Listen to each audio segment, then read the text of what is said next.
Hey fearless millionaires, it's a beautiful day here on the island of San Miguel in the Azores. This is one of my favorite spots. I think because I get a little bit of both of the history of the country. This used to be an old fort, and then just behind me you get one of the most popular beaches on this side of the island. In the summertime, this place is completely full. But hey, I'm not here to give you a tour of the island right now. What I wanted to share with you in this video is about the fear of success.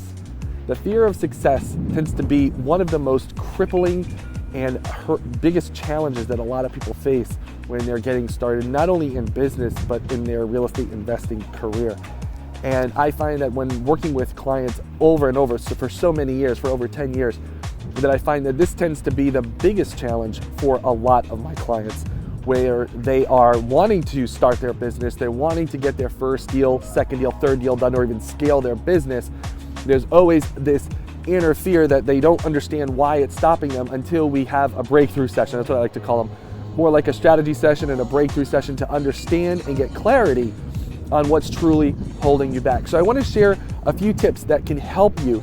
I'm not a professional psychologist, but sometimes I know the importance of actually having one. If you have had trauma in your life, or if you have had an upbringing that was suppressive, or maybe you were verbally abused and physically abused while growing up. And over the course of my life, and I just want to share with you my personal experience and the tips that I've learned, because as growing up in my younger years, I did go through verbal and physical abuse, and I had to actually seek professional help to overcome it. I thought I could do it on my own. I thought I could, figure it out myself, and actually things just got worse, and things took a lot longer. It wasn't until first I sought out the help from Tony Robbins, not only by going through his training materials, but also getting more mentorship and diving deeper into what truly was holding me back.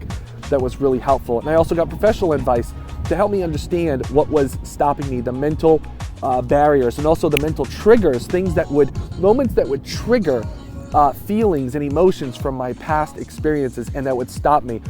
And that's one of the lessons I want to teach with you today, is that I want you to understand that fear of success is a big hurdle for a lot of people, and it all revolves around the comfort zone. I'm sure you've heard of the comfort zone before. If you would draw a circle, maybe you've seen this before on YouTube. You can check it out. Just look at how to get out of your comfort zone or something like that. But the reality is, the comfort zone is typically what you're comfortable with. It's probably where you're at right now. You're maybe trying to break free, or overcome some things and try new things and step out and have some different results in your life.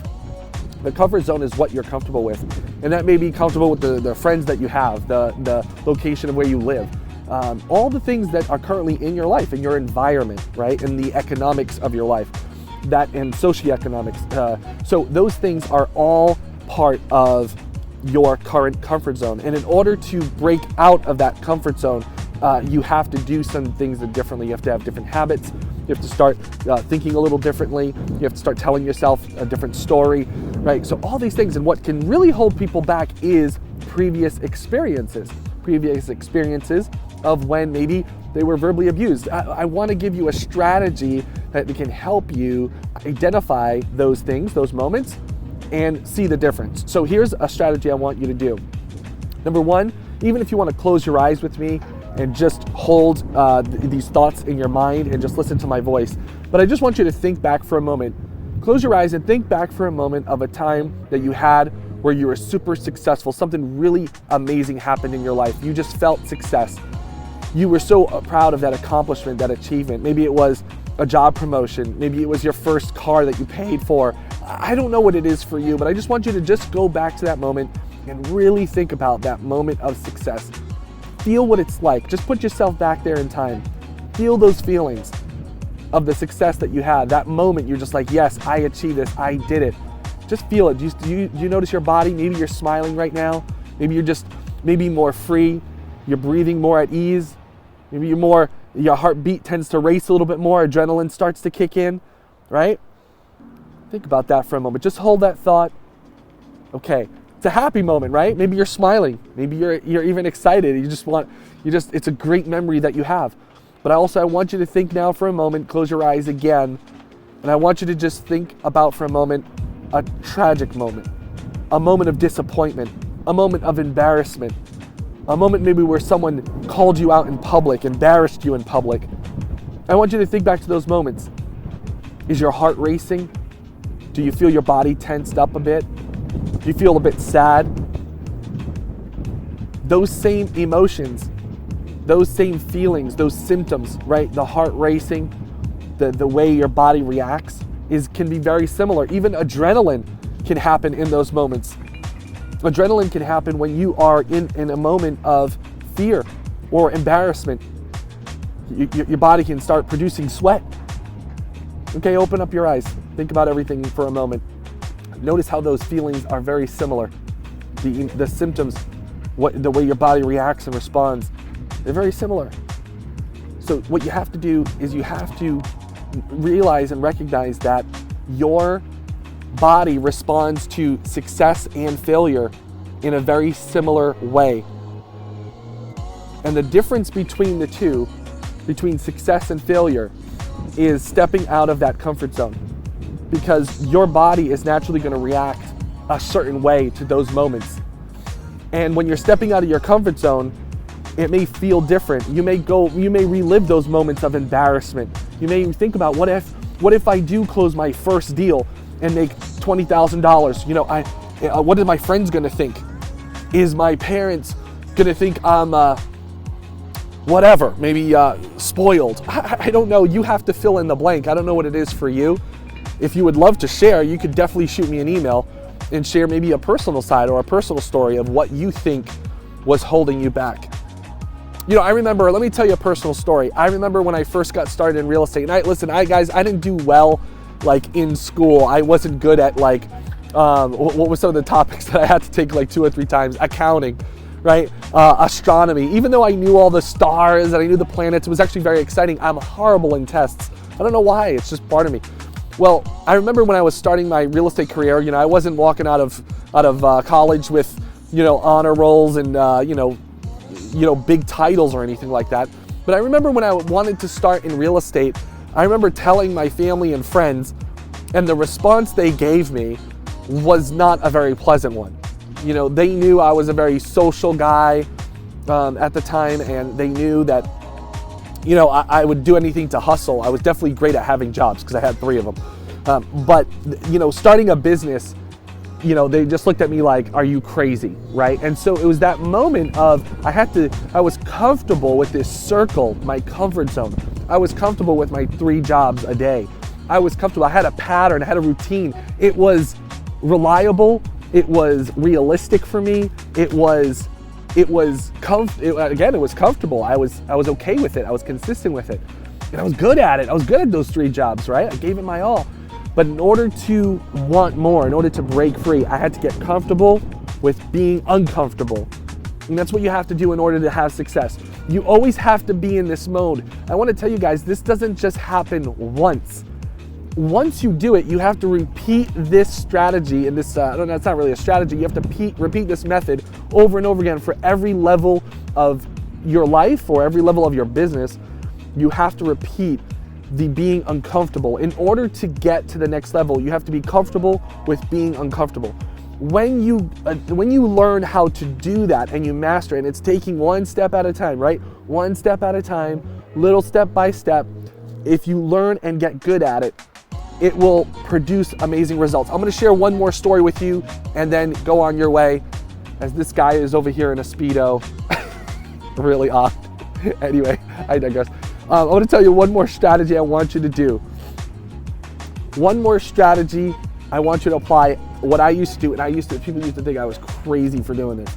And it went like this. I used to read in a cafe every morning after. I used to have a paper route. It was like between the ages of 14 and 18 years old. After every morning I was done, I'd go to this local cafe and I would read for 2 hours. I'd finish at 7. And after from 7 to 9, about 7 to 8:50, I would read, and then I'd go to my next job at 9 o'clock. At this cafe, I remember reading in a book about how this gentleman, I can't remember if it was a Brian Tracy book or something. It was about sales and marketing and getting anything you want in life, right? Something like that. And I remember this guy, he gave a tip, and he said, you know, start asking for what you want. Start asking, right? And I was like, man, how can I do this? So one of the things I said, you know what, I want to try. I come to this cafe every day. At that time in my life, I was going to this cafe every day, and every day I would buy something, whatever it was, a drink or a bagel, whatever it was. I was buying something every day, and I said, wouldn't it be cool if there was a way I could get my breakfast for free every morning, so I wouldn't have to pay for it because I come here every day. Even though I was reading, I was like, wouldn't that be cool if I could get something for free? So how could I ask, right? So what I started to do was, and I was very close with the owner. The owner was in there probably like almost every day. And I started adding, I said, well, how can I get things for free? I can't just ask, who's gonna give you something for nothing? Maybe once or twice, So what I started to do at first was I started to seed these things about giving me free breakfast. So I'd say, I'm such a loyal customer. Is there any discounts for me? Right? Like just things like that. Hey, do you guys have a coupon today for my breakfast? And that was like the low, let's call it cheesy way, okay? The low entry way. Let's put it that way, not cheesy, but low entry way. It's okay to ask for discounts. There's nothing wrong with that. It's great. Always great to get a good deal, right? So that was the way I started. And then I started asking the owner, I said, hey, is there anything I can do to help you in your business? Sometimes what I'd do is I'd go outside and I'd pick up trash. Like, not a lot, I'd look around the parking lot before I left, I'd pick up a few things and I'd put in the trash. And after a while, people started noticing that. It was my way of giving back. Then I started asking the owner, this was like a few weeks later, I started asking the owner, I said, hey, is there anything I can do to add more value? I'd even have my meetings. What I'd end up doing is I would bring my business meetings to that cafe, and I had never done that before. So my afternoon meetings, I'd be there for breakfast in the morning, and then I'd bring my afternoon meetings to that same location. Well, guess what? My afternoon meetings, it was pretty much paid for. Actually, my clients sometimes would be the ones buying the lunch or the afternoon brunch, whatever it was. So that was another way. And then I started letting the business owner know. I said, listen, hey, I'm going to start moving all my meetings here. I said, just to get you more business. And I kept saying the words of get you more business. I want to bring you more business, and then finally, I think it was like maybe 2 months into it, I ended up saying, and by the way, this was the first time that I can recall that I actually started getting stuff for free. I said, hey, is there a way that I come here every day, I start bringing my business clients here. I was even running my political campaign out of that place when I was running for office. And I said, is there a way, I bring you a lot of business. Is there a way that we can work together, something that I can do, that I can get my breakfasts for free? Because I come here every morning. Is there something I can do in order to make that, remove that expense out of my life, but also add value to your business? And you know what she said? She said, absolutely. I was shocked. I couldn't believe it worked. But it came with about 2 months of adding value. Okay, maybe 2 to 3 months of adding value and contributing and giving back. And when she said absolutely, she said, Nathan, you're always here, you're always helping, you're funny. She's like, you're always having a good time with my staff, you're always complimenting my staff. She said, yeah, absolutely. I said, oh, that's great. But I said, what can I do more in exchange for your team in order to get this, to get a free breakfast every morning?